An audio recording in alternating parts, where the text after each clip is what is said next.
and the McDavid quiet are isolated. They apply to this game and this game only. The Skinner and Draisaitl options could have lasting effects on the series, and particularly with a goaltender who was pulled 4 different times last year in the Stanley Cup playoffs.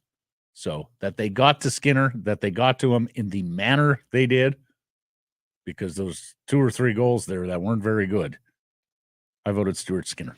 That was my runner-up opinion for the same reasons. You wonder how lasting that Skinner scare is going to last, because it could last a little while longer. He's bounced back, and last series versus LA is an example of that.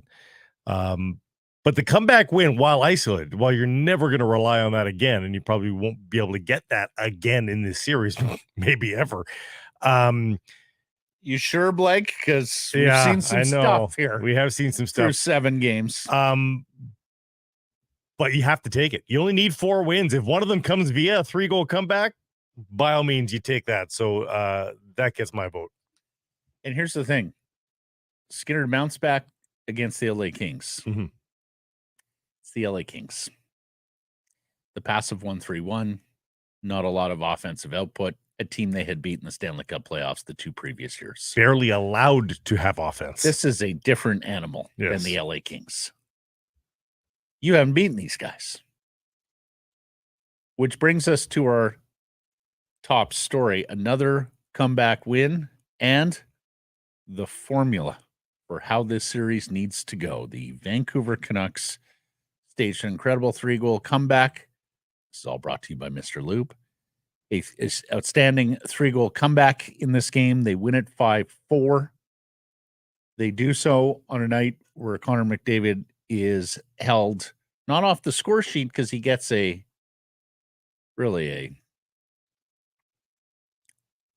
candy frosting assist. It's not like he did he wasn't the cake on that goal. He was not a magician. No. He gets the assist, but he does not, for the first time in his Stanley Cup playoff career, get a shot on goal. He gets just the 1 attempt on goal.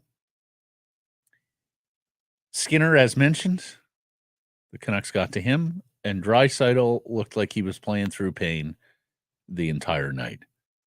Bingo, bango, bongo. That's the way it has to go for the Vancouver Canucks. You needed these sorts of breaks. You needed to play on the front foot. And as somebody who picked them in 5, this is sort of the formula I see. Win game 1 and game 2, but start with winning game 1 and continue to plant that seed of doubt in the minds of the Oilers. Why can't we? And it all comes despite the fact they put themselves on the absolute wrong first foot to start the game. In the first minute, they can't even sort who's coming on and who's coming off the ice, and they take a penalty. The number 1 key to the entire series was stay out of the penalty box. And a minute, not even a minute in, you're going, are you serious, guys? Are you bloody serious?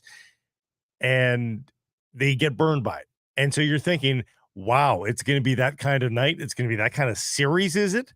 And they don't get, frazzled by that, and they pull it out of the fire. Top story brought to you by Mr. Lube. Need a tire change or tire service? Mr. Lube provides no appointment tire service and sales. Drop by anytime for tire rotation, repair, and balancing, and that's for all makes and models, even EVs. 16 locations. Go to MrLube.com. And Blake, think of the conversation we're having if that 4-1 lead holds up. The Canucks lost the game when McDavid is that quiet. That would have spelled such bad news for the Canucks. Yeah. To lose a game when you hold them to so few shots, when you hold Connor McDavid in check as much as they did, and frankly, when you take just the 1 bad penalty 40 seconds into the game. Those are the sorts of things that need to go in the Canucks' way. Yeah. To lose a game like that, I think would have been tragic for their chances in this series. Absolutely. And you know what? They deserve to win the game. They really did. All the stats are in their favor. And I'll push back on anybody who says that's their score effects, because and they said it themselves after the game. Down 4-1, they knew they were playing well. And you can see actually, Talk it said, just keep it going. On the Corsi graph, you can see they have taken off and are owning the game long before those 2 quick goals in a minute. that put the Oilers up by 3 in the second period. So they were already going, and they were doing all the right things. You look at the heat map at the end of the game, and the Canucks are in the right places, right on the doorstep of Stuart Skinner, while they were keeping the Edmonton Oilers at bay. And, and how at bay? Four shots in the second, 4 shots in the third. How at bay? There was a 23-minute stretch of this hockey game where the Oilers had 1 shot. There was a 36-minute stretch where the Oilers had but 4 shots. It took them 15 minutes of the third period to get their first shot on goal. Yeah. And really, that's not an accident, Blake. This is Rick Tocchet hockey. He talked about his team's lack of shots on goal the other day and said he wasn't too concerned about it because so long as we possess the puck, that's as good as play. That's as, you don't have to play defense. He framed it in those terms that puck possession is effectively a defensive tactic as much as it is an opportunity for offense. How about this from OptaStats? There have been 729 instances in the history of the Stanley Cup playoffs with the team having a 3+ goal lead and 25 minutes left in regulation. Edmonton is the only one to have fewer than 5 shots on goal in the final 25 minutes of the hockey game. Look, possession is everything now in hockey. Like the 3-on-3 overtime rules effectively apply to even strength 5-on-5. And the Canucks were much better at that last night. Now, let's go through some other matters here. They get a massive break when Ryan Nugent-Hopkins misses that open net effectively. And I say open because Arturs Silovs is there, but he has not identified the pockets on Nugent-Hopkins' stick in a very dangerous area, and he is not able to convert. But that's after 2 missed, like CC kicked it into an open net almost, and McCabe had already hit the post on the Canucks end. So you can play that game all day long. Well, no, but I'm just saying if that goes in, it's game over. If CC kicks it in, that it's 2-2, and they don't even get the 3-1 goal, though. Like, yeah, that was a close call, but the Canucks had close calls as well. That's all they had up until the 4-1. I mean, I guess I draw a distinction between a skill player with his puck on the puck on his stick in that area with the goaltender not paying attention or not knowing where the puck is. Are you saying Mikheyev off the post is not a skill player? Leon Draisaitl, and the explanation from Coach Knobloch in the postgame was that Leon was cramping and it was an equipment issue, which is why he was up and down the tunnel all night, getting some treatment on the bench, not looking like his regular self. I'm not sure I buy cramping an equipment issue. No. I mean, he did later on have an equipment issue. So maybe that's how he sort of wove that into the truth a little bit with the skate blade. There was a skate blade issue eventually, but I don't think that's the original source of the problem. And there was also video of him getting worked on, and it was an upper body something. I mean, the speculation on the TV side was back or shoulder or something. And that's certainly based on the adjustment and what the trainer was sort of doing. Had one hand on his chest, one hand on his back, and the grimacing of Draisaitl. I don't know that that's ever been something you don't get that kind of treatment for cramping. So no, I don't buy it. No. And look, that could be a huge development in this series as well. I saw our friend Frankie Corrado talking about this post game on TSN, that if you remove Draisaitl from the equation, suddenly the Canucks may have the center advantage here, particularly if Patterson ever gets going. Look at the Canucks in the face-off circle last night. They were exceptional. And again, possession is everything. Vancouver wins. What was the final face-off count? Because they always, I think it was 63% 33 to 19.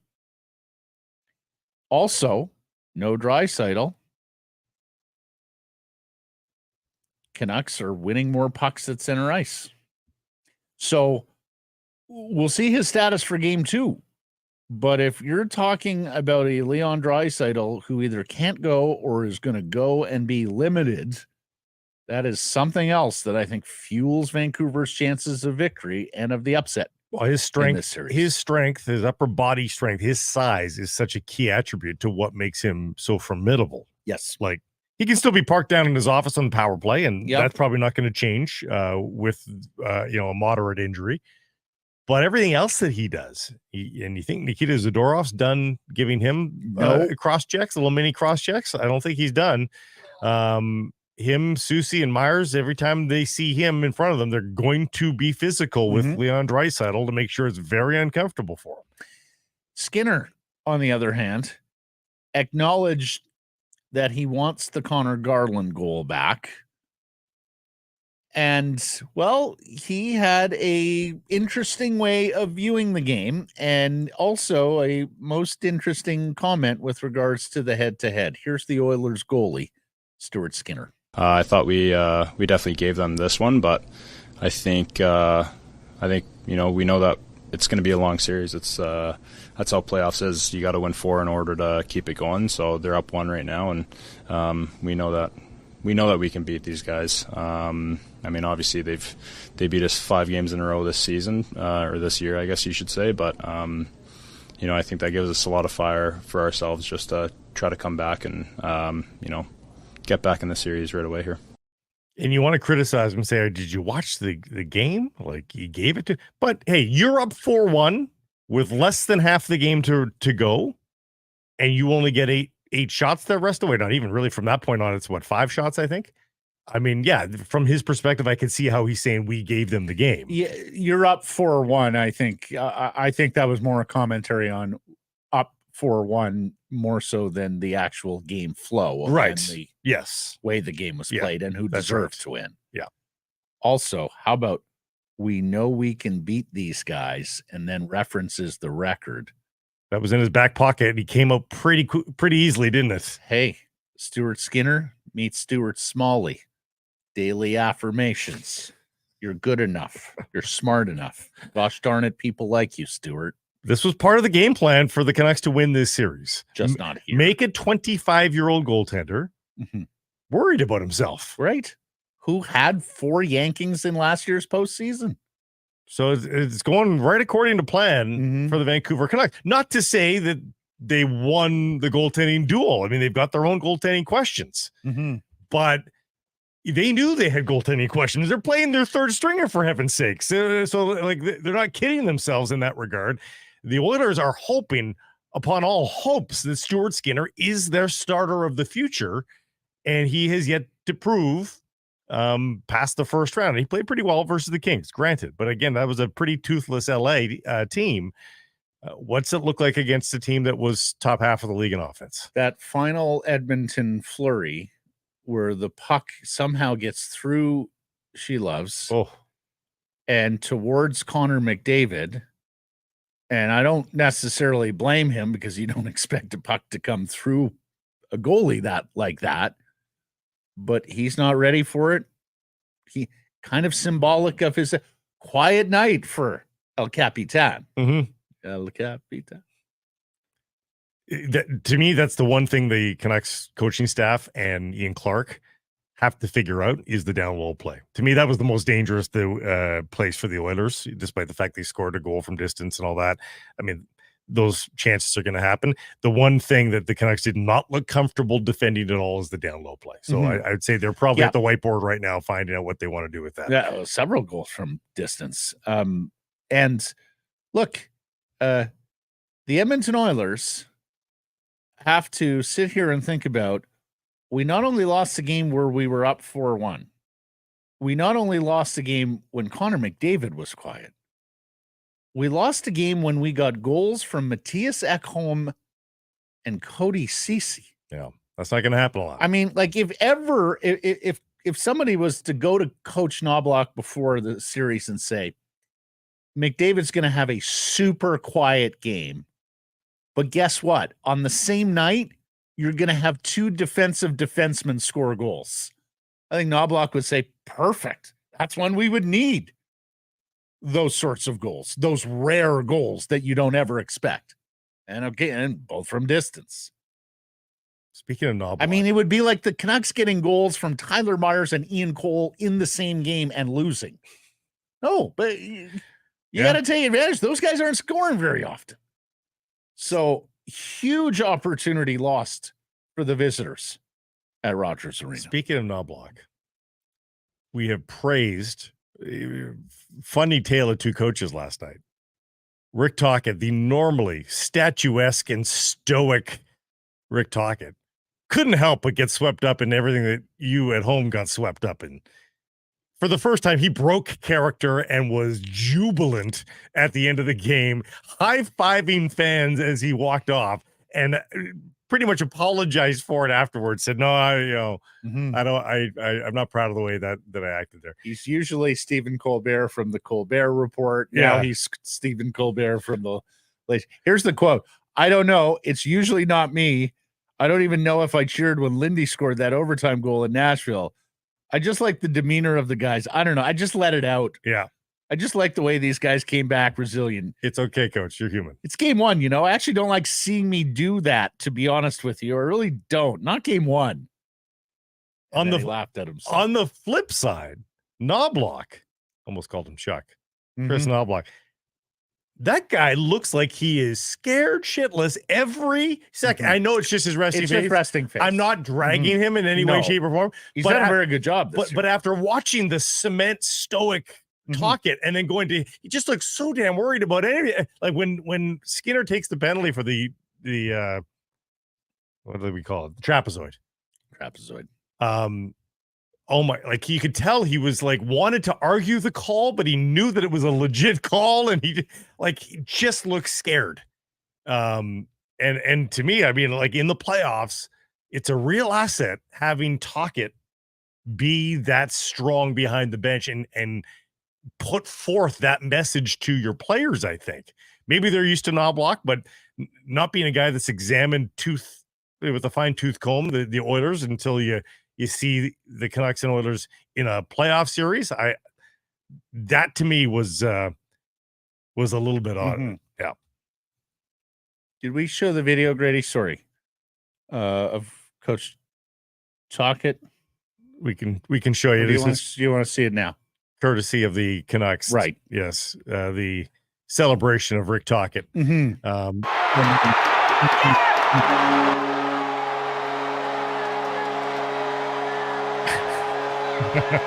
Coach. Mike Yo's pumped. Everybody's getting a little high five. And perhaps we're going to hear it a little bit later, but Carson Soucy called it the loudest atmosphere he's ever been involved even with. Louder, because I spent some time with our friend Farhan Lalji after the game, and he said he didn't think it was as loud as round one, game one, because that had been the first playoff game here in 9 years. I thought that would be a high water mark a hard high water mark to beat. But the manner in which that came together with the two goals in quick succession, it doesn't surprise me. It is the first 3-goal playoff comeback for your Vancouver Canucks since the 1994 Western Conference Final against the Toronto Maple Leafs in Game 5. Omen. It is the first time the Vancouver Canucks have scored 5 goals in a game since the 5-0 win over Winnipeg March 9th. You may also remember that is the day that Thatcher Demko left the crease and would miss the next 5 weeks. You may also remember I said yesterday prior to the game, I said they're going to have to win a game scoring 5 goals in this series. Well, yes, of course. You're going to have to compete with the offense of the Oilers and win one of those games, and they just did. They now have 3 third-period comebacks in 7 games in the Stanley Cup playoffs. Game 1 against Nashville. Of course, the Bananas Game 4 with 2 goals with the goalie on the bench forcing overtime. Lindholm with the winner in OT. And now this one with 3 goals in the third period to wipe out what was a 4-2 lead after 40 minutes, but had previously been a 4-1 lead. for Edmonton. Savvy's asking in the chats, what adjustments do you think Edmonton will make in game 2 to counter the last 2 periods of this in game 1? I thought about that a little bit as well. Like, do they look at Nashville? Like, coaches don't like to change systems. They don't. They whatever got them there, they want to believe that it's going to win out. There might be times where they say, do we do what Nashville did and fully collapse and frustrate the Vancouver Canucks? Because that seemed to work pretty darn well against the Canucks in round 1 for a while.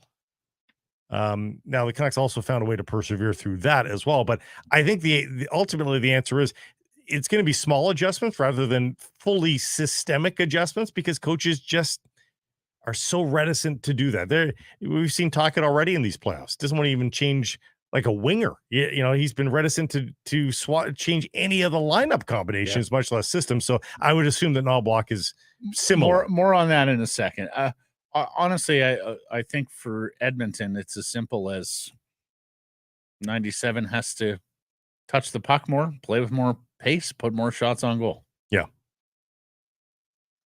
Yeah, I think if I'm Knoblauch, I sit there and I'm more worried about the psychology of my team than I am about the X's and O's, because the seed of doubt has been planted. Yeah. The cascading effect could well be there. You're 0-5 against these guys this year. And you lost a game that I'm sure everybody on the bench and in the organization, and not the city, felt like, okay, this one's in the bag at 4-1. As for the Vancouver Canucks, more on them. We thought the third line had to get in the fight more than it did in round 1. They had the great game 1 in round 1. They had the game-winning goal in game 4. A couple other moments, but pretty quiet. Games 2, 3, 5, and 6. I think mostly Joshua. I saw a lot out of Lindholm, and I saw a concerted effort by Garland. I thought Joshua was way too quiet after his game 1 heroics. Right, fair enough. Yeah. Well, 3 points again in game 1 for Dakota Joshua. Conor Garland with a huge goal. Elias Lindholm with a huge goal. I don't think they come back if Lindholm doesn't convert that wraparound late in the second period. The old adage, 2-goal leads the worst lead in hockey, it's never been more true, because once you get that first one, the other team is just so tight. So you needed to get to within that 2-goal margin going into the third. And how about the night for Elias Lindholm? A goal, an assist, 5 shots on goal. I mean, that was like a good period for the team in the Nashville series. He got robbed a couple other times too, right? 5 shots on goal, 5 hits, and won 78% of his draws, as we outlined. The face-off domination by the Canucks, and that meant playing with the puck, and that meant Connor McDavid didn't touch the puck as much. That's the guy they acquired. That they had hoped. Absolutely. And they kept saying that to everybody, and you kind of... You rolled your eyes a little bit when they were saying it during the regular season, because of course they're going to say that. But they were right, and he rose to the occasion here come playoff time. How many goals does Kuzmenko? Oh, right. We said when we were doing those comparisons and looking at the paltry production of Elias Lindholm as a Vancouver Canuck and wondering, is this just a square peg in a round hole because he's got to play center, which means he's not playing in your top 6. Is this what they bargained for? Well, we said he had a chance to redeem all of this in the Stanley Cup playoffs with good two-way play. And that's exactly what he's delivered here. And, also mentioned it earlier in the week, Zadorov, Lindholm, they got their asses kicked in the Battle of Alberta a couple years back. You would like to think that they're extra motivated for this series, given all the games they played against that team over the years in Calgary. The Canucks team defense continues to be exceptional, Blake. You know, I did Edmonton radio earlier in the week, and the host said to me, what advantages do you think the Canucks have over the Oilers in this series? And I said, well, I think they have the best defenseman in the series in Quinn Hughes, who can do things that no Edmonton defenseman can do and control the pace of a game. And I said, I think the Canucks are exceptional as a team playing defense.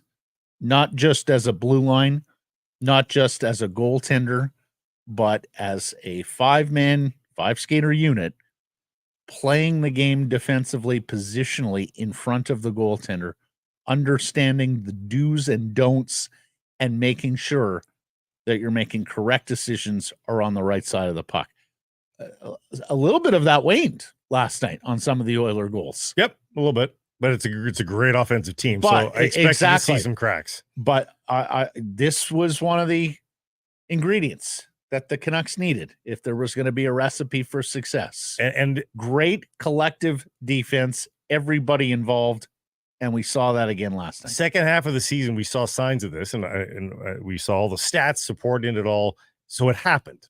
But a part of me was always like, yeah, but they've been sitting in first. They didn't have a whole lot to play for.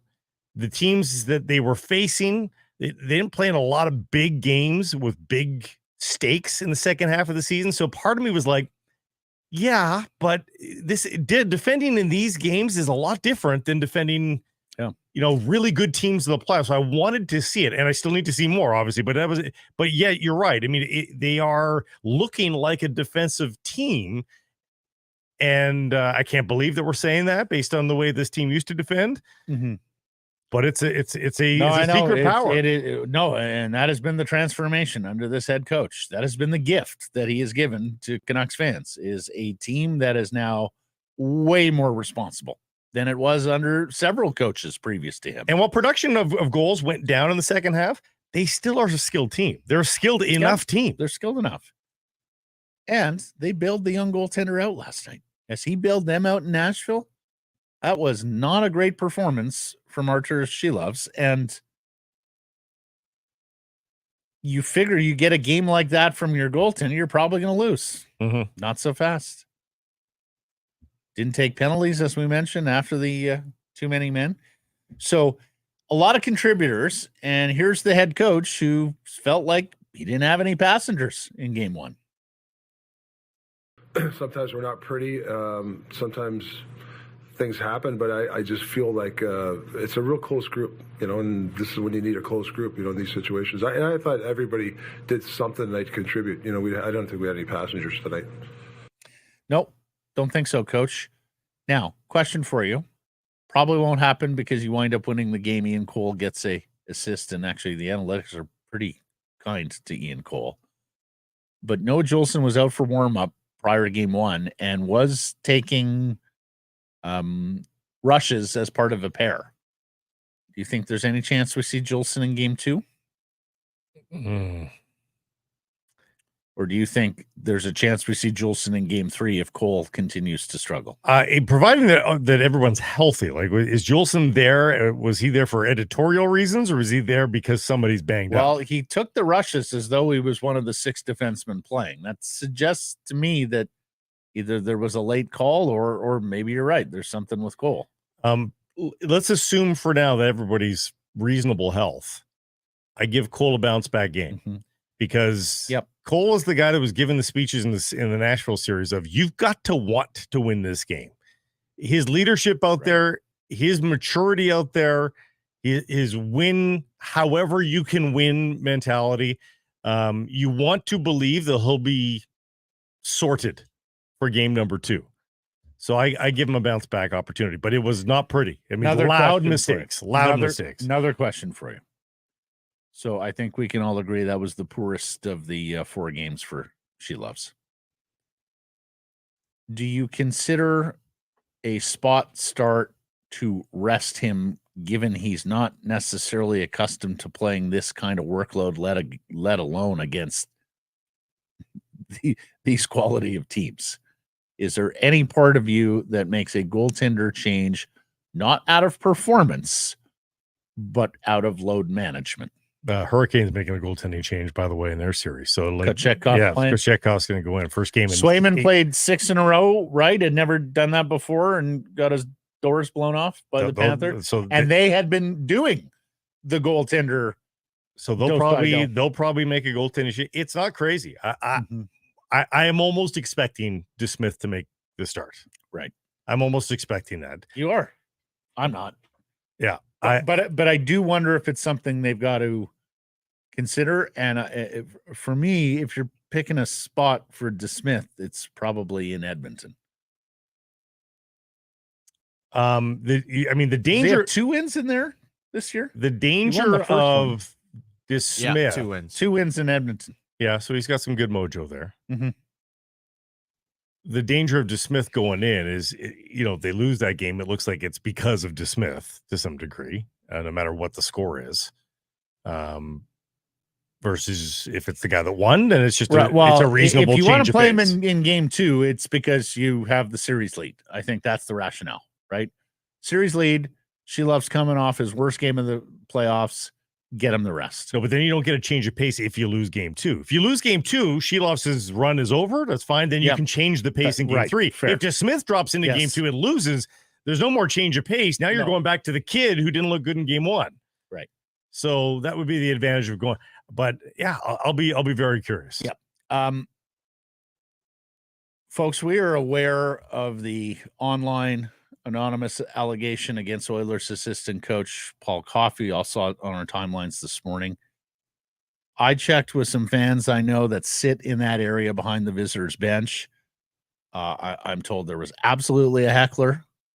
I'm told there was somebody banging on the glass, but I didn't get any kind of independent info that Paul Coffey responded or made any gestures towards the fans. If more of this comes to light, we will absolutely cover it on the show as we cover. Right now, it looks like internet rumor. More than happy to address it if it becomes more than that, but that's all that it is right now. Mm-hmm.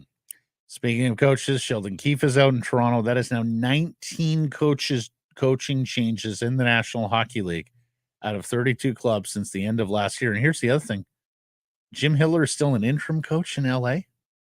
That one may turn over. There's been rumblings about Mike Sullivan in Toronto. And then there's Pascal Vincent in Columbus, who awaits his fate when they hire a general manager. So there could be more from here. We don't think anybody of the remaining teams is in any kind of job jeopardy, but you're looking at as many as 22 jobs changing since the end of last year out of 32, Blake. That's extraordinary. If you're a former National Hockey League coach, you are rubbing your hands together right now because, there's new guys that get invited into the club, but when there's this many vacancies and this much turnover, they eventually do go back to old faithfuls as well, as we saw in Buffalo, for instance, Travis Green in Ottawa. So it's absolutely unbelievable how quick this is turnover. Full credit to Sheldon Keefe. He releases a near 2-minute video. It's very classic. Lakeside, I should say. Like he's almost got his feet up going, I'm fired, but they were eliminated I'm at the Saturday. cabin. He had plenty of time to get to the lake. But, and this just ticked me off over the years with a lot of the Canuck coaches that are dispatched. They just disappear. There is no final word. No media interviews granted, all sort of thing. He just beat everybody to the punch. 2 minutes. He waxed on and gave some thanks and took responsibility. It was very nice. Hit every right note. Yeah, I thought it was very good. I'm not a Sheldon Keefe players. fan, incidentally. I think he could have done more there. Mm-hmm. Well, he acknowledged that. But failure. Classy move, nevertheless. Yeah. Torts.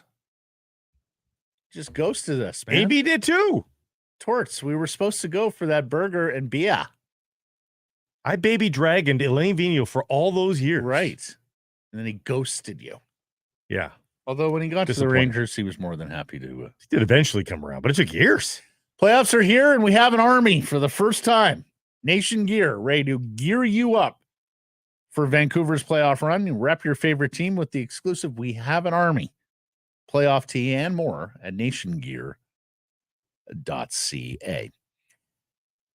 Let's get to today's menu, and it's brought to you by Ben Moss Jewelers. Ben Moss, proudly Canadian-owned, operated, history dating back more than 100 years, 5 locations in British Columbia, including Willowbrook in Langley, Coquitlam Center, committed to customer satisfaction. You can check out the large selection of Canadian mined diamonds, lab-grown diamonds. These mined diamonds available with payment plans to suit your needs. For more information, check out benmoss.com. Ben Moss, shine bright. Marc Crawford, the former head coach of the Vancouver Canucks, is going to join us here momentarily. We've been going to Crow after games in this series, and if you don't know, his son Dylan is a part of the Canucks coaching staff, video coach. But we want an expert eye. We want a coach's eye to talk to us about the strategy and the tactics and what he's seeing out there. And once again, Marc Crawford going to deliver here for us some extremely keen and astute observations from watching the game. He attended the game last night and watching game one against the Oilers. Crawford didn't ghost us like Vigneault and Torts did. I can't remember the immediate aftermath if he ghosted us or not. He may have. I forget. Willie didn't ghost us, I don't believe. I believe Willie did a round of interviews. Yeah. Yeah, he was the lone guy. Anyways, then we'll have J-Pat from Rogers Arena, where the Canucks media availability has been delayed, but fear not, Jeff will get there, and Jeff will report back for us. And then Tyer Yaremchuk of Oilers Nation and the Daily Faceoff. They walk among us here in Vancouver this week, everybody. People made the trip from the Alberta capital. And be nice, be civil. Journalists, podcasters, bloggers, and even fans all made their way to our fair city to cheer on their team. So we're going to ask them basically how shook is the team after a game like that, where you blow a 4-1 lead, where you get goals from two defensive defensemen and still can't bring it home. Where maybe you lose a superstar. Maybe you lose a superstar. Where the superstar may get hurt. There is a lot of work on the Edmonton side of the ledger after game one, and rightfully so. Time now for our Bet365 bet of the day. And this segment aptly brought to you by Bet365, proud partner of Sekeres Price. Like we talked about the importance of game one, I certainly did. I thought it was critical for Vancouver. I did not see a route to the Canucks winning this series without winning game one. They've planted that seed of doubt. Now the follow-up. And as the guy who picked the Canucks in 5, I sort of need them to win game 2 as well. That's how I see it going down. Win the first 2 at home, split in Edmonton, come back next Thursday, win game 5 at Rogers Arena, done and dusted. So I'm pot committed here. I'm going Canucks plus 110 on the money line to win game 2. I'll go Canucks tomorrow. Today I'm going to look at the road dogs. I mentioned Carolina's goaltending decision. The Rangers plus 140 to march into Raleigh and get a victory. The Rangers seem like they're on a special run this season. Well, they haven't lost a playoff game yet. They're 6-0. Yeah. So albeit, I mean, Carolina, what a magnificent game that was, incidentally. That was the game of the playoffs. Yes. That Carolina Rangers game. Holy cow, was it good. Igor was on. This second I round, believe the pace and the chances, Grady, like on and on it went into a 5th period. And man, that New York Rangers power play, the way they move the puck around, it's just on and off, and guys moving in and out of position, and just like so many different guys you gotta.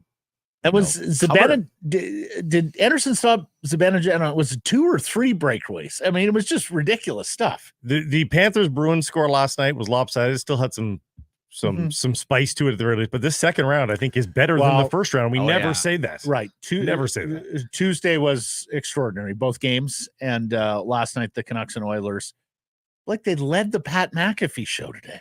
Yeah, what were they called it? Couves Nation and Couver. Cougars. Like I've never, you know me, I don't like Van City either or Van. I like 604. I don't like any of that. He particularly hates no Van. Because no one says that. But I can I promise I'll accept Van and Van City going forward if we never hear Couves Nation or Couver ever again. Cougars plural. And Cougars came back. But the Couves Nation, same thing. Couvs. Hey, but he could just be trolling. Top of the lineup of his show. It's a very big show. It usually focuses on the NFL. Best show he's ever. a former NFLer. It would typically focus on the NBA. Knicks had an incredible comeback win last night. And yet, Couves Nation. 2 teams in Canada, or as he called it, the top left of Canada. It's not even the top left. It's the bottom left of Canada. I'm from the Couve, bro. Grab a map. Oh, DJ here, don't get any ideas. So you've got who on the line? We're going back to the actually line. Finish it? Yes, I did. Oh, okay. I said Rangers plus 140. Gotcha. Yeah. Open an account with Bet365 today and bet on a huge range of markets. So whatever the sport, whatever the moment, it's never ordinary at Bet365. Use code VanBonus all together. All one word. Marc Crawford coming up. J-Pat after that. Northlands Golf Course. Download the free app and book tee times with a touch of your thumb. And while you're on course, open the app for hole-by-hole GPS and track your score. 6 to 90-day reservations. Jump the queue. Lock in your date for $10 per player booking fee. Limited daily availability. Check it all out. GolfNorthlands.com. The Vancouver Canadians are back at the Nat. Catch fireworks, giveaways, and Friday nooners all spring and summer long. Get your tickets at CanadiansBaseball.com. Our next guest is brought to you by the Arnold Palmer Design Whistler Golf Club. And Blake, you may notice I'm wearing my Whistler Golf Club quarters. You're in the mood. Because opening day, Friday, May 10th, everybody. It is finally here. The course wintered beautifully. And the club reminds organizers of groups of 12 or more, now is the time to reach out, lock in those tee times for 2024. The prime times are filling up fast. And just for reaching out, you, the organizer, plays for free. Whistler Golf Club takes care of the rest. Tell us about your group. Go to whistlergolf.com/groups, and happy opening day to Al, Chris Manson, and the staff there. The last time we saw our next guest was on a golf course. Indeed. In and person. Boy, to be Marc Crawford these days, you fly home from Switzerland as the league champions. Again, coach, congratulations with the Zurich Lions. You arrive just when the weather turns beautiful in Vancouver. You got time to golf. And you get to watch your son compete in the Stanley Cup playoffs as a coach with the Vancouver Canucks. Pretty good to be Marc Crawford these days. How you doing, Coach? It was, and it was a lot of fun last night. Being at the rink and seeing the atmosphere live and in person. I mean, that was a fun game last night. Never out of it. Last goal wins, and boy, the fans loved every minute of it. So where does an ex-coach of the Vancouver Canucks watch a playoff game from? Where were you last night? I watched way up. I was actually right by Kelly Hrudey, where his station was there last night, and had a high-up view. But you know what? I don't get to watch very many games live. So just being in the building and seeing the NHL game live was a special treat for me. And, it was fun. My daughter-in-law, she was up in her seats up there, and I guess they don't treat video coaches as good as they treat head coaches, because we used to Yeah, that stands to reason. I was going to say he's got the video coach view so that he can compare notes with Dylan. We always sat up there, Mark. We loved it because you see the chess pieces. It's a lot of fun. We talked to you after the craziness of the comeback victory in Nashville, one that was a legit smash and grab for the Canucks. They were not the best team on the judges' cards. Yeah. Last night was a comeback that I think we all agree they deserve. Like, they played well. Absolutely. I thought even in the first period where Edmonton outshot them, the Canucks had the better of the chances. It's just when they did give up their chances, they gave them up to really good players, and hence the lead that Edmonton got. But I love the way that they played last night. I think the Canucks defense is really, it's a good defense against that group. I mean, you're always going to give up chances against McDavid, and you're always going to maybe give up some chances against Draisaitl, who is an excellent passer as much as he's a great shooter. But they do a pretty good job of holding tight and protecting the middle. I thought the Oilers had a lot of trouble with the Canucks, especially through the neutral zone yesterday. And, I thought Elias Lindholm was outstanding. And you saw that just how important he is for them, not only in the role that he plays as that center who can play against top people, but he was so good in the face-off circle. And they were getting chances all night off of face-off plays. And I thought, it was a complete win for the Canucks last night, even though, they had to fight back. And probably fans of Edmonton would sit there and say, they stole it. No, they didn't steal it. They were the better team probably through about 65 to 70% of that game. What is it about their defense, Coach, that you like in the matchup against the Oilers forwards? I like their size and their mobility. Soucy is a really good player. His reach and his ability to close on people is great. I thought you saw Big Z at his best last night. Mm-hmm. He plays at his best. He's a top 4 defenseman, and you add that into the mix. I mean, we're not even really talking about Roenick and Quinn Hughes right now. And they're doing their jobs. They're doing, I think, a really good job of moving the puck up and getting exits out of the zones and that sort of thing. But they got experience back there as well. Myers and Cole, unheralded, but they get stops. And, as coaches, you love to see stops because the puck gets out of your end, it's out of danger, and now you get to be on the attack. And I thought the Canucks were great on attack last night. Miller gets his goal, and it's a fine goal. But I look at the other goal scorers, Garland, Joshua, Zadorov, and even Lindholm, who, makes a decent amount of money, and he's in an elevated role, but he's not one of the core group members of this team. And I think, you know what, and that's not to say, hey, where are the stars? If you're going to get to 5 goals and compete with a team with this offense, you need other people to chip in. And they, to have all those different goal scorers, that's a team effort as well, isn't it? Yeah, it was. And the one comment that I would make about that is that I thought Patterson played great last night. Yeah. And he elevated Mikhailov as well. I thought, the weak sister on that line was Hoglander. So they got to hope that he comes to life because they showed a lot of life last night. And I thought they gave the Oilers' 3rd and 4th lines so much trouble. And that was really positive for me to see that Patterson was just so good last night. And he was great on the power play. He had a couple of rockets there and probably was a little unfortunate not to score. But that's what it looks like it's going to be in this series. If they can find a way to limit McDavid, and then, Elias, who's so used to playing the Oilers from his Calgary days, Lindholm, he loves this battle. You can just tell. He's enjoying it. He's used to it. He knows the characters. He knows them all too well, even better than the Canucks know those characters in Edmonton, and he relishes the opportunity to compete against them. So if they can hold their own with those top 2 lines, then I think that 3rd and 4th line, I give the edge to Vancouver on that side. And I like the Vancouver defense probably a touch more than I like the Edmonton defense right now. And the goaltending, well, neither one were great last night, but it really didn't matter. It just added excitement to the game because there were mistakes. And when there's mistakes, you get chances. Coaches pull their hair out, but the fans love it. Connor McDavid, not a single shot on goal, just 1 shot attempt. He has never been that low in a playoff game. Did you see something specifically they were doing with him, or was it just an off night for 97? I think they've got really good people out against him. The matchups are quite effective, and I always liked when I was coaching that you have 2 pairs that you feel comfortable playing against top people. And I think the Canucks feel that way right now.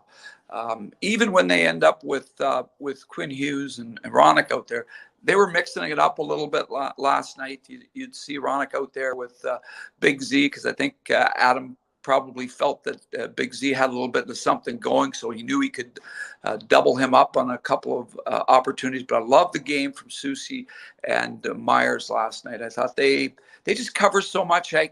They have great sticks. And like I said earlier, they get stops. So the gap was good yesterday. Didn't give Conor a lot of chances to break open, although he was dangerous probably 5 or 6 times in the game. And you were kind of just holding your breath if you were a Canuck fan like me. I wondered if Quinn Hughes might have kept within himself in that game because he wanted to be the leader and the captain. And he was bad, but he just wasn't electrifying Quinn Hughes. And I wonder if he was thinking, I'm going to be sort of the rudder of this game for our defense and make sure that McDavid doesn't burn. What did you see out of Quinn Hughes? I think what the word that comes to mind is selfless. And put a selfless game last night. He had to take a lot of hits. in order to make plays coming out of the zone. You know, you're always worried when you see him go back like that, and you've got the likes of Vander Kane or someone else on their team coming and finishing their checks. But I thought he played a really controlled game last night. He's a puck mover. He's such a good puck mover. And there were so many times in the game where he got the puck out on his own.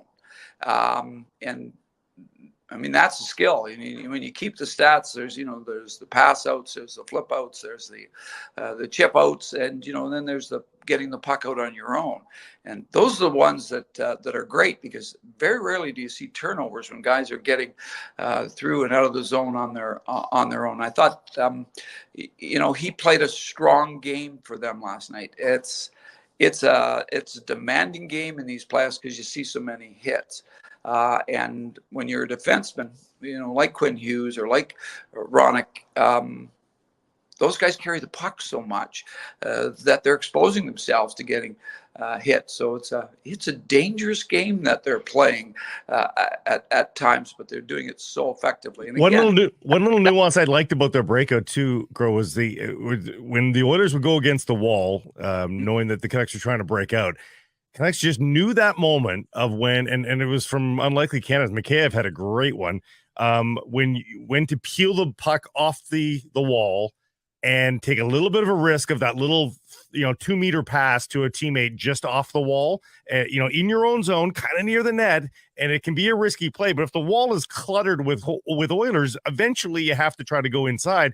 And they were really good at deciding when to do that and providing the support of a guy that was right there. They have to get out, and they found a way out. Yeah, and I think that's always been the sign of a great NHL defenseman, a guy that can come to the middle and make those little 5-foot plays under pressure. And that speaks to about, at least 4 or 5 of the Canuck D right now. Again, they are winning a lot of battles on the wall, and you've got to win those little 5-foot puck battles. And I see the Canucks coming on the better end of most of those right now. But it's only one game, and you don't want to get too fired up if you're sitting there in the Canuck room today.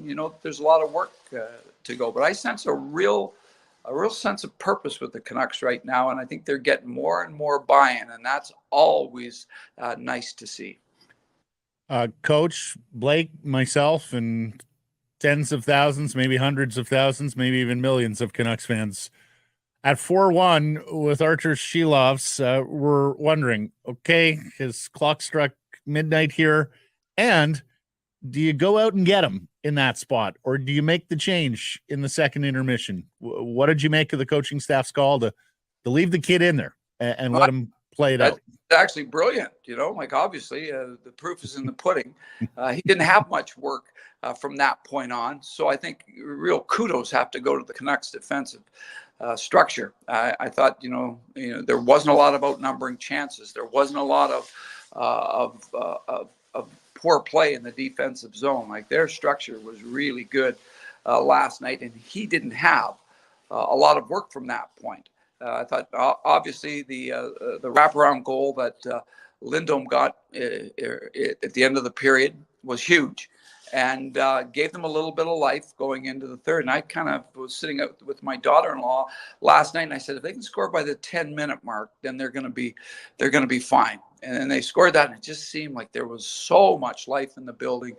And I have to give it to the Canuck fans last night. They were terrific. That's the type of energy that players feast on. And people will say that it doesn't really matter. You don't really hear it. You hear it, and you sense the energy. And the energy was palpable in the building last night. It was as good as I've ever seen it. And I've seen a lot of pretty good games there. Yeah, I was going to say, you've been a part of some big ones in that building, Mark. That is some praise for Canucks fans and for the energy. And Tocchet has said that it means something. Absolutely. It does absolutely. something. Yeah. I mean, Elias has said it's totally different. You feed off the energy and the momentum of the crowd. Hey, Mark, just follow up on the goaltending call. Because, of course, the young man is not accustomed to playing this degree of workload in this in the National Hockey League, let alone the Stanley Cup playoffs.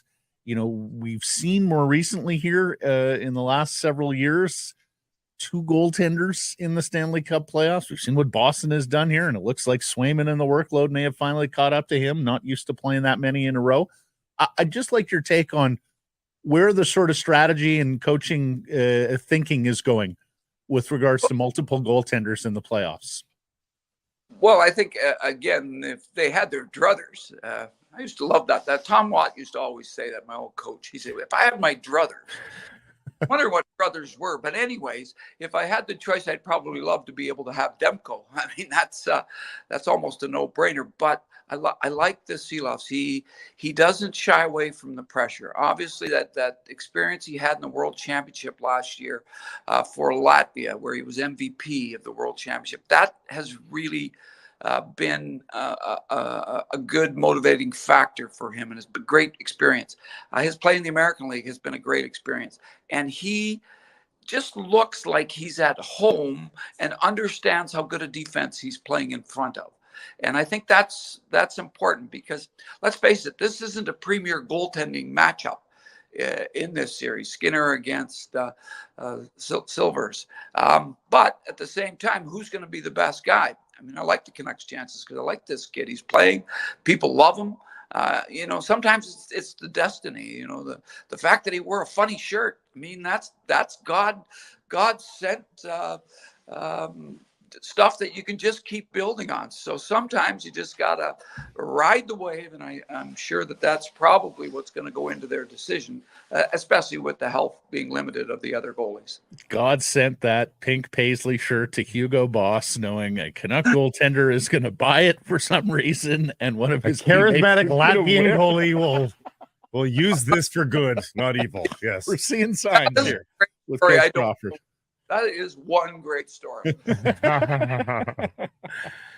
Hey, Mark, what did Draisaitl look like to you last night, and how much do you think him not being at 100% could affect this series? Well, it could affect it a lot. I mean, he's a top player, and when you're looking at the matchups in here, if you've got Miller against McDavid and you got Draisaitl sitting there against Lindholm, there's not much to pick and choose anyways, because all four of those guys have such quality. The third pair matchup is where Patterson gives the Canuck an edge, but I think Draisaitl's health, if he's 100% healthy, then he's a horse, and he can score on his own. And all he needs is like the chance that he got. One mistake, he got it, bang, it was home. And so he's that good a player, and you have to give special attention to him. But if he's not at 100%, it gives the Canucks a bit of an edge in that matchup. And, again, now it's up to whether or not, the Canucks centers can really play as well as they need to play. If you remember all the other years, it's always the centers that kind of win battles for you, whether it was, Kessler and the Sedins, or whether you keep going back, Morrison and Kessler and all those guys that we had back in our day. And then even go back to when I was playing. I mean, Thomas Gradin played, and Ivan Boldyrev played so well in that 82 playoff. They were amazing.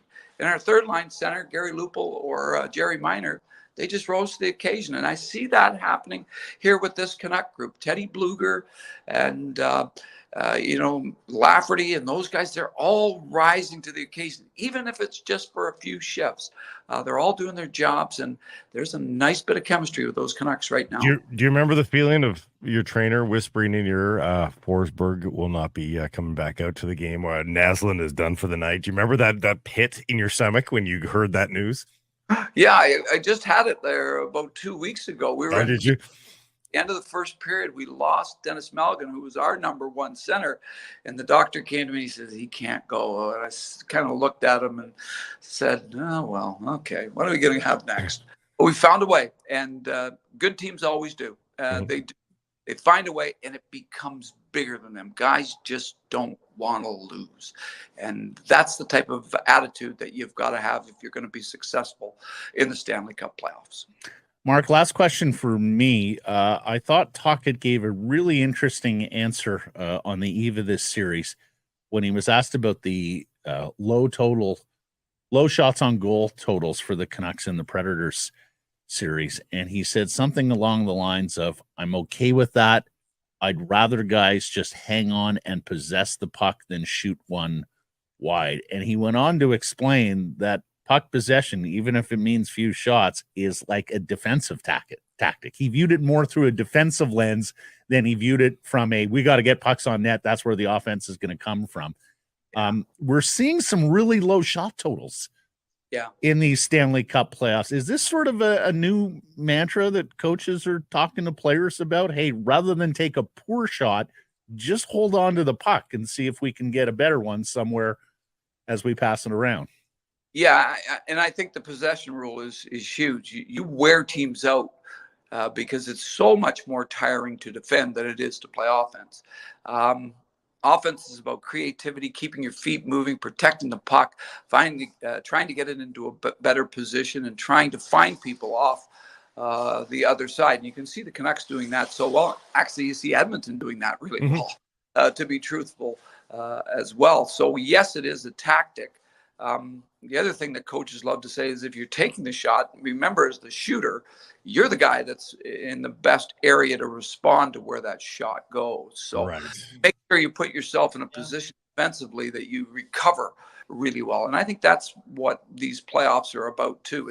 It's not so much the pressure that you put on teams offensively, it's the back pressure that you put on teams so that they don't get much back the other way. Hey, the possession rule. I mean, that's damn near 3-on-3 overtime, coach, just with 4 extra skaters on the ice, right? The same rule applies. I was going to say, are we going to get to the point where a defenseman actually skates out to the neutral zone at 5-on-5 to reset rather than, just in the 3-on-3 overtime? Because, hey, if you got the puck again, you're, as you just said, Mark, they're chasing it.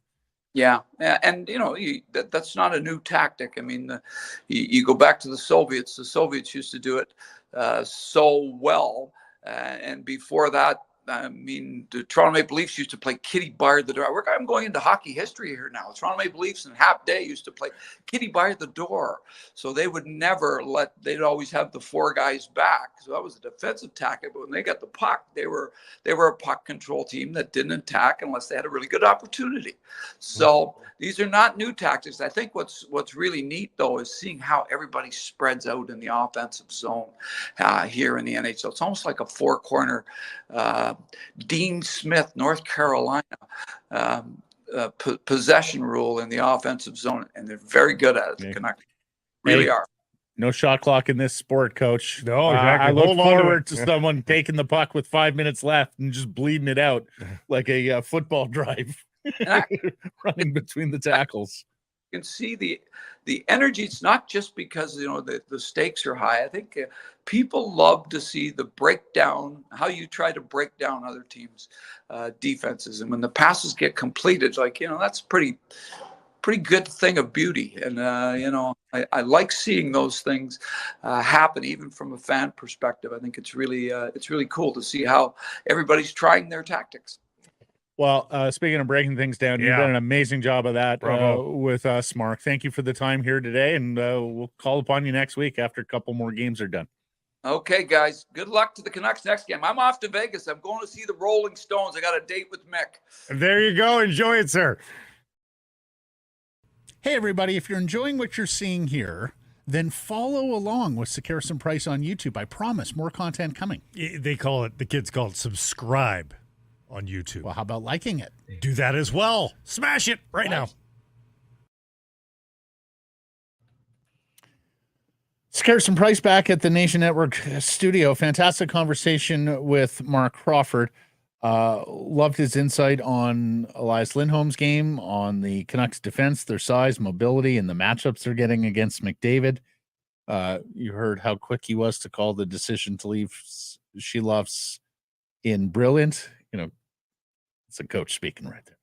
What did you make of the decision to leave Silovs when, they could have brilliant worked out? Well, hindsight go no further. Hindsight 2020. I mean, I could have argued it both ways pretty easily. In the end, the goaltender didn't have to do much there in the third period. No, he really didn't. And you wonder if the Oilers are kicking themselves there, because clearly, much like Vancouver saw Stuart Skinner on not his best night, the Oilers saw Artie on not his best night and didn't threaten him, played a little too cautiously after forging the 4-1 victory. Okay, we're going to head to Rogers Arena here where Jeff Paterson, our Canucks reporter, the host of Rinkwide Vancouver, is standing by after taking in today's media availability. There was no practice, just a media availability today. Jeff, what do we hear from coach and the players? Yeah, well, we learned that Arturs Silovs not sleeping particularly well, and this had nothing to do with the adrenaline or the emotion and the situation he's been thrown into. Just too much sunlight here in Vancouver, not something that we hear an awful lot of from a lot of people. But Artie came to the office, if you will, this morning and apparently asked Canucks staffers for help installing some blackout blinds in his condo. So they need him well rested. If he's going to be their guy, you got to get the goalie his sleep. So, hey, whatever it takes at this time of year. But otherwise, really, it was just about resetting and refocusing and coming down from the emotional high. Carson Soucy admitted that it was tough to get to sleep last night after that kind of win. And these are becoming the norm for the Vancouver Canucks. Guys, as I drove to the rink this morning, it just, I kept playing on a loop in my head the moments that this hockey club has provided this fan base 7 games into the playoffs. Yeah. 7 games. We've lived 1,000 lives. Goals 12 seconds apart in the opener against Nashville. The incredible comeback in the overtime win in Game 4.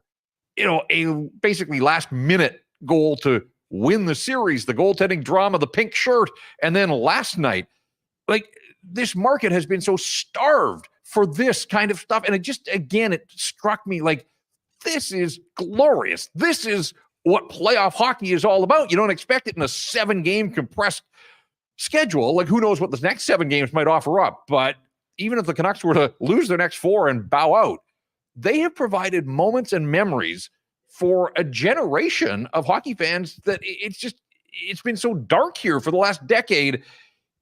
Last night was incredible, and the noise, and it's kind of funny to be sitting here in an empty Rogers Arena here right now 12 hours later, and you think back to the energy and the emotion and the mood swings and the momentum and everything else. So, again, so long overdue for the passionate fan base, the ones that invested their money to come to the games, the ones that have invested, their emotions in this hockey club, getting some payoff now. It has been a ton of fun, and hopefully, really, they're just getting started. My daughter was waxing on about the game and about the comeback, and her cousin was over, and he said, I didn't know you were such a big Canucks fan. She said, I've never had the chance to be. She literally said that back to him, and you're right. This is a generation that hasn't had this wave to surf, and here they are.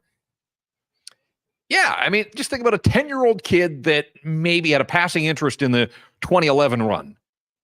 That person is now at obviously a totally different point in their life, growing up, spreading their wings, getting out.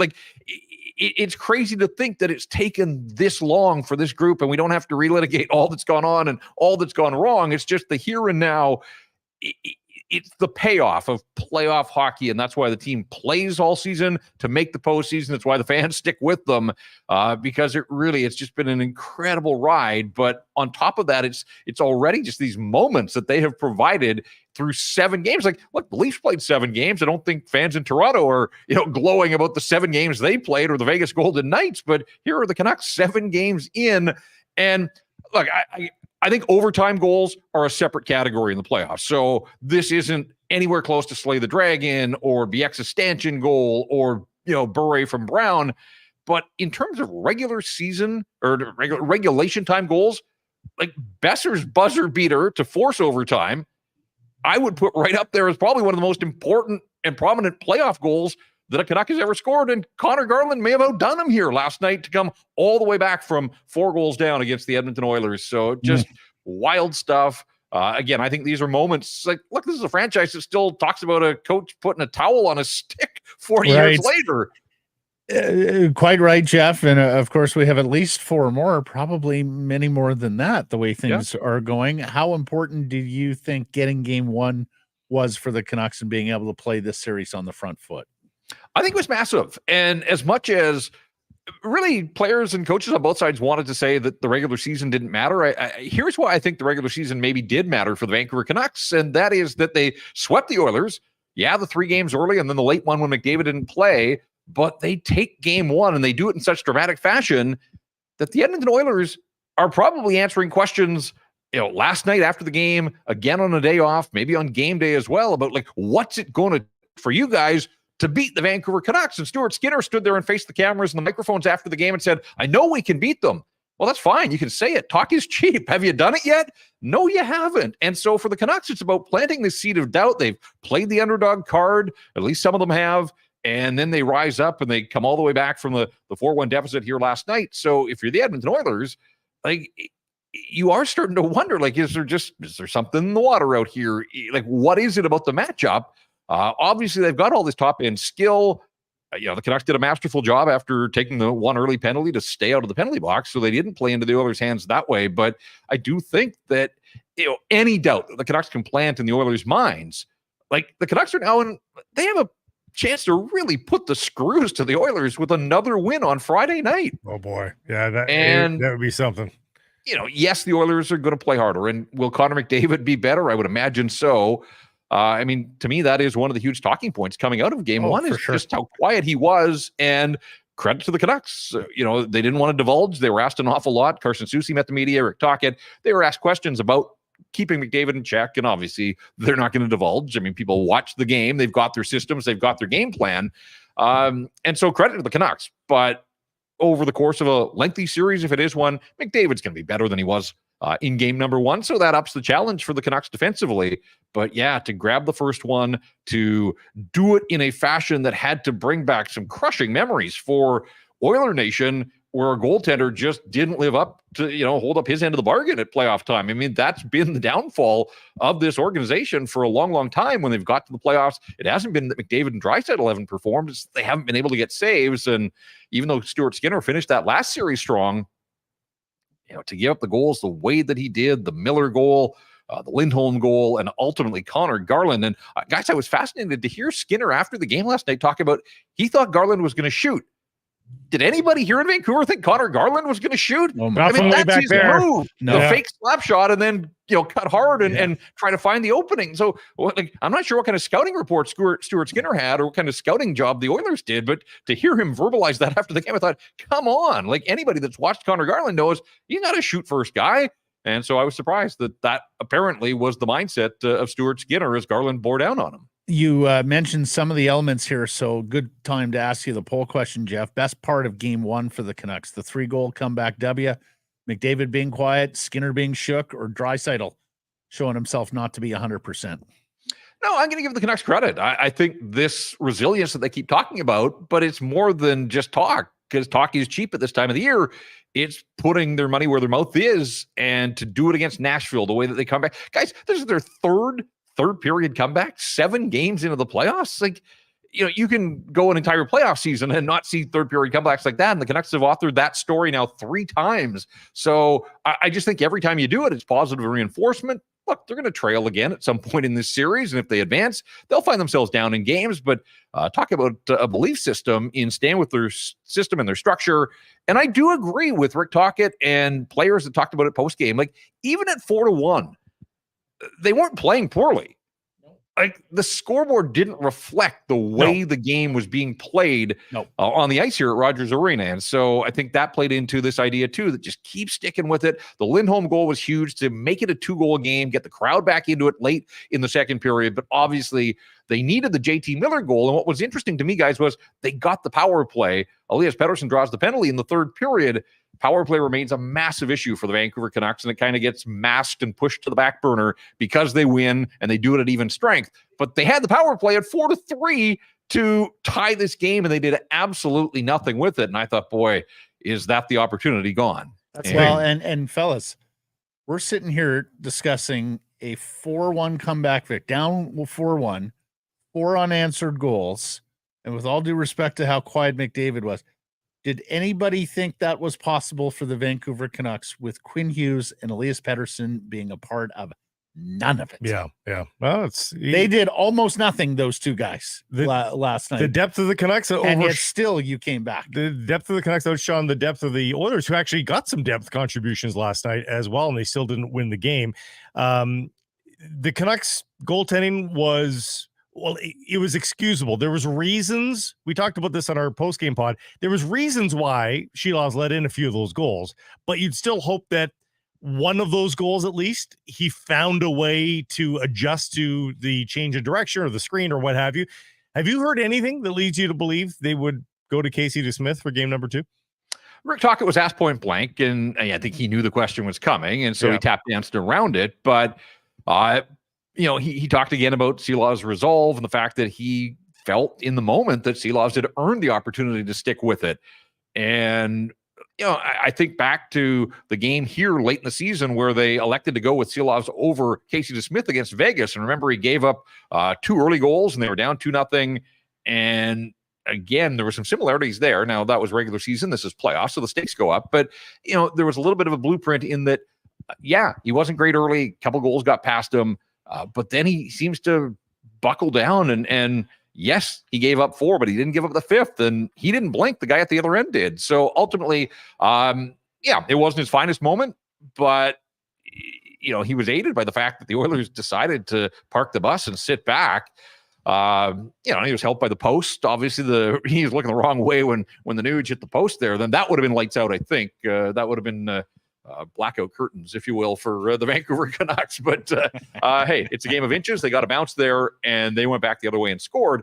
My hunch is that you'll see Silovs. He'll get another opportunity. I don't think you want to go away from him too early in this series. Ultimately, they won the game. He has provided them enough goaltending to get these results. At some point in the series, they may have to go to Casey DeSmith, who played well in Edmonton on 2 occasions this year, and I'm sure he's chomping at the bit to get back in the net. But right now, in the here and now, Arturs Silovs is their guy. And so I would expect that Silovs gets the Friday night start. Marvelous stuff, Jeff. Thank you for joining us from the rink. We'll all be watching Rink-Wide Vancouver with you and Irfan after Friday night's game, and we'll catch up with you here on Sekeres Price next week. Yeah, I mean, I look, the atmosphere in this building has been terrific, but a Friday night, a sunny, all-day build-up, pregame. I can only imagine the response to what the fans saw here. And the fans have been terrific, and the players and the coach quick to heap praise on the way the fans, kind of harness that energy. So I would imagine that as good as it's been here through the playoffs, I would think another level probably for a Friday night game 2 with a chance to head to Edmonton, really in the driver's seat of this series.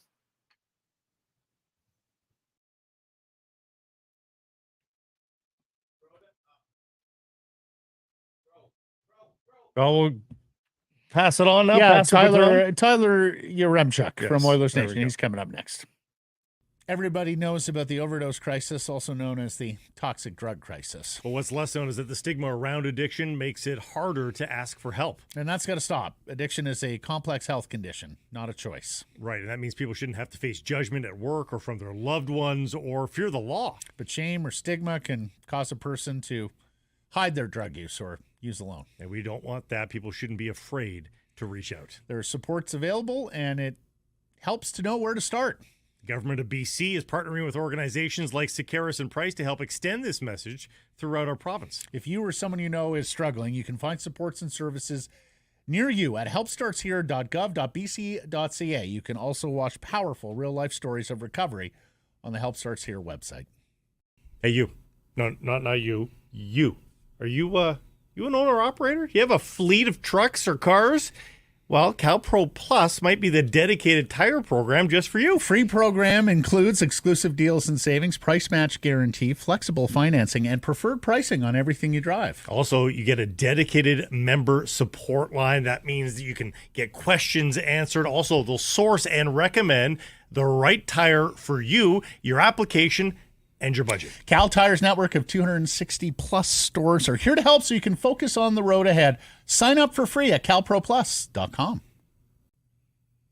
In a season like this, you never want to miss a single second of what's happening on the ice, and you want to be around your fellow fans, right? Well, Greta Bar YVR at 50 West Cordova, the perfect spot to do so. Hey, if you've got tickets, a great place to pre and post. They've got drink specials every single day. And if you don't have tickets, well, stick around and soak up the atmosphere with all your fellow fans, play all the great video games and air hockey, great air hockey set up as well at Greta Bar YVR. We'll see you there, 50 West Cordova.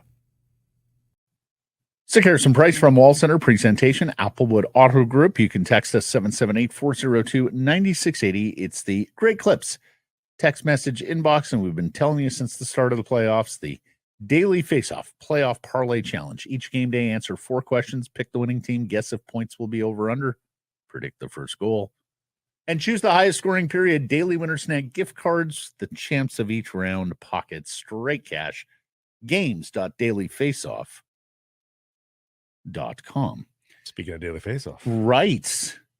That was my segue here, Blake. You know, I wanted to get in. Our friends and partners at the Nation Network, they do all sorts of shows and blogs across the country and of the Daily Faceoff and Oilers Nation.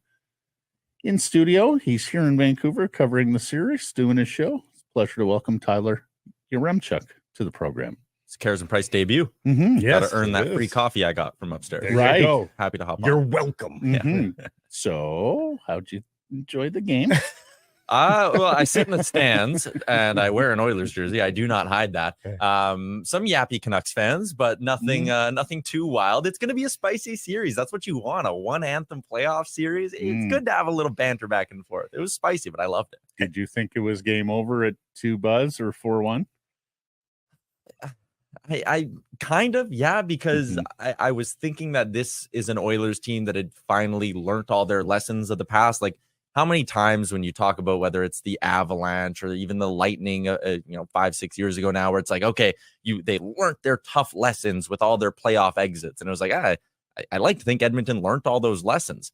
Clearly they had one more lesson to learn, and it was blowing that game last night. They didn't play particularly well to even go up 4-1, but still with it being a 3-goal deficit, getting close to the third period there before it was made 4-2, with the way the Oilers handled the Kings, it was kind of like, yeah, okay, I think I trust the Oilers here. Shouldn't have. Have we seen the last 5-4 game in this series, do you think? Or is there more of that, given there's a 23-year-old and 25-year-old in net, and they have yet to prove themselves?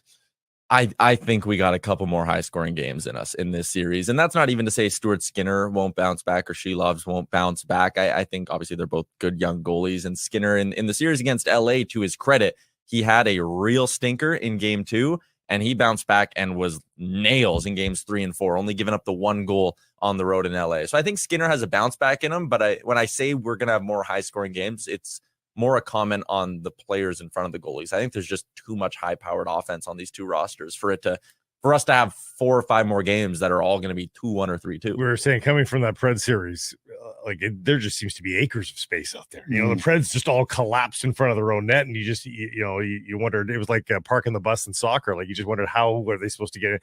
It just feels like this is going to be a looser series. And that's kind of how these two played in the regular season as well. The Canucks got their offense going against the Oilers. And again, I thought Edmonton did a good job against LA of buttoning it down a little bit and playing decent defensive hockey. But there seems to be something about playing the Canucks that just forces them or makes them abandon their game plan. It's wild. Interesting. Yeah. Do you believe cramping and equipment issues for Leon Draisaitl, and how concerned are you there? I don't believe it for a second. I think the word cramping is interesting. You know, if Chris Knobloch would have came out and said something like spasms, maybe I would have believed him, because Draisaitl did come back out onto the ice. There wasn't one clear moment where he took a hit and you were like, whoa, he's slow getting up and he's wobbling off the ice. So, maybe it's something as minor as a spasm thing. And am I concerned? I'll say no, just because we've seen in the past what Leon Draisaitl not only is willing to play through, but what he can be effective through as well. You remember a couple of years ago, he had that high ankle sprain that he sustained in game 2 or 3 against the Kings. And how good was he against the Calgary Flames in that BOA? Like, he was well above a point per game player, and they were taking whacks at that leg too. It was the worst. And high ankle sprains are the worst too. Like, they're debilitating. Yeah, and he found a way to grind through that. So, concerned. I think Leon Draisaitl at 80% is still better than everyone on the roster but Connor McDavid. Leon Draisaitl at 70% is probably better than everyone on the roster but Connor McDavid, and we know what he can be effective when we know he can be effective when playing through stuff. So not overly concerned. Do you think 5-0 is now a psychological hurdle for the Oilers? We're 0-5. Skinner mentioned it again last night after the game, so that's what perked our ears up. If they keep trotting it out, they know what the record is right now. Yeah, and Draisaitl did that interview with Friedman earlier in the season where he named the Canucks as, the team he most one of the teams he most enjoys beating, and he said because they had our number earlier in the season, right? So I think it's absolutely in their heads. I think it takes one good game for it to be out of their heads, though, right? Like if they come out in game 2, and not that this would even be my prediction, but if they come out in game 2 and go up 4-1 and hold on 4-1, then I think all of a sudden any talk about the record, it's not like they'll be sitting there going, oh boy, we're only 1-5 now. So it's a problem till it's not, as much of a lame answer as that is. The one thing I've seen, I think there are still moments in which Canucks fans got really scared last night. And usually anytime McDavid touches the puck, although he's very silent, we'll get to that maybe in a second here too. But down low, up a man, whether it was on the 1 power play or 6-on-5, either Draisaitl shooting the puck from that goal line location, or he's trying to feather it across to Zach Hyman. Have you seen any teams successfully thwart that on the regular? Like, what is the defense of that play down to Draisaitl, either for a shot or for the pass? Well, the defense and actually Leon Draisaitl from, call it, his office, he wasn't that good from there in the regular season. Like, teams stopped it somehow, and they weren't going to it as much. But what makes the Oilers so dangerous, and what is now what made it so hard for LA to stop, is the fact that the Oilers power play, obviously elite, but it's like an elite pitcher who's got 7 elite pitches. You just don't know what's coming. I think back to in that series against LA, the first power play they had, they totally switched everything up. Draisaitl was in front of the net. Nuge was on what would be the right wing. McDavid was on the left wing. Everybody moved positions, and it almost looked like the Kings were out there scrambling right from the get-go. And the Oilers, it was the only power play of that game they didn't score on, but I thought it was actually their best power play in terms of generating chances.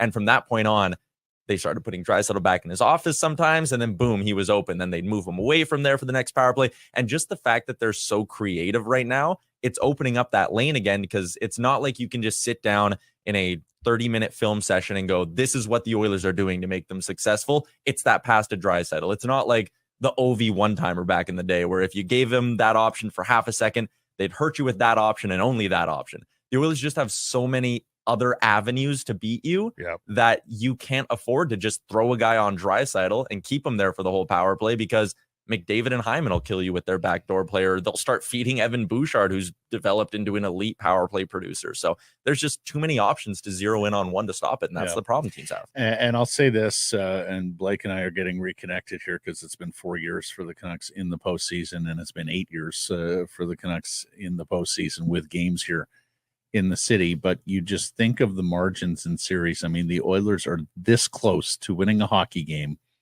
where they get 1 power play opportunity, convert it, get goals from Ekholm and Ceci, and on a night where McDavid does almost nothing. Like, if the Oilers win that game, I think Vancouver has to look at itself and go, oh, yeah, we did just about everything right and lost the hockey game instead.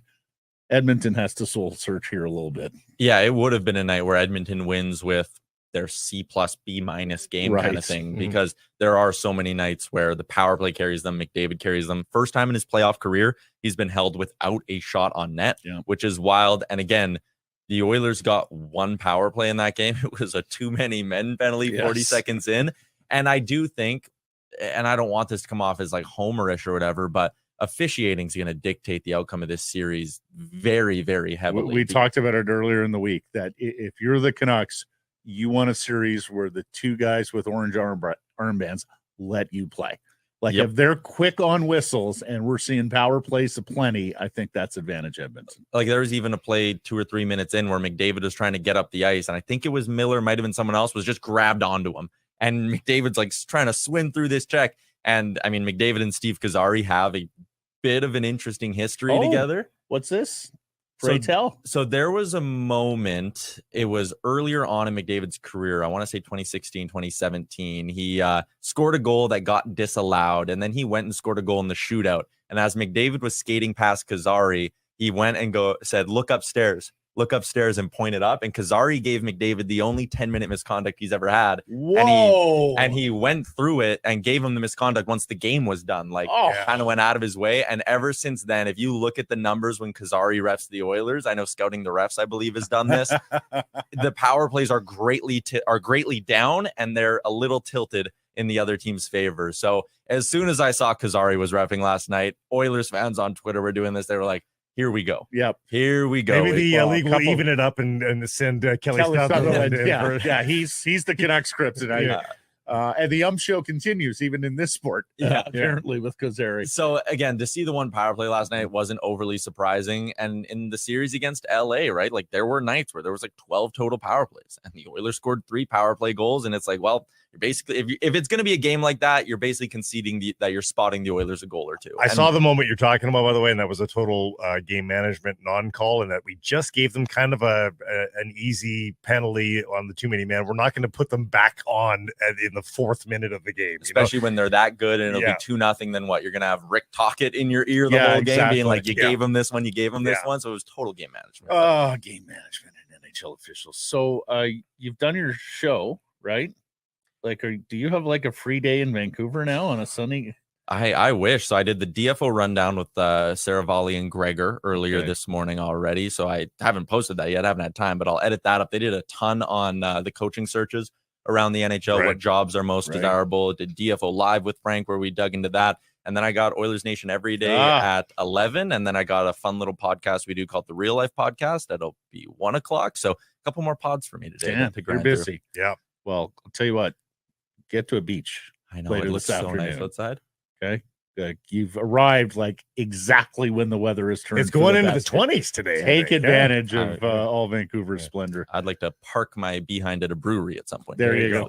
Thanks for the time, buddy. Yeah, good seeing you. Thanks, man. Tyler Yaremchuk of the Daily Faceoff and Oilers Nation in town for the series. Hey, everybody. If you're enjoying what you're seeing here, then follow along with Sekeres Price on YouTube. I promise more content coming. The kids call it subscribe on YouTube. Well, how about liking it? Do that as well. Smash it right now.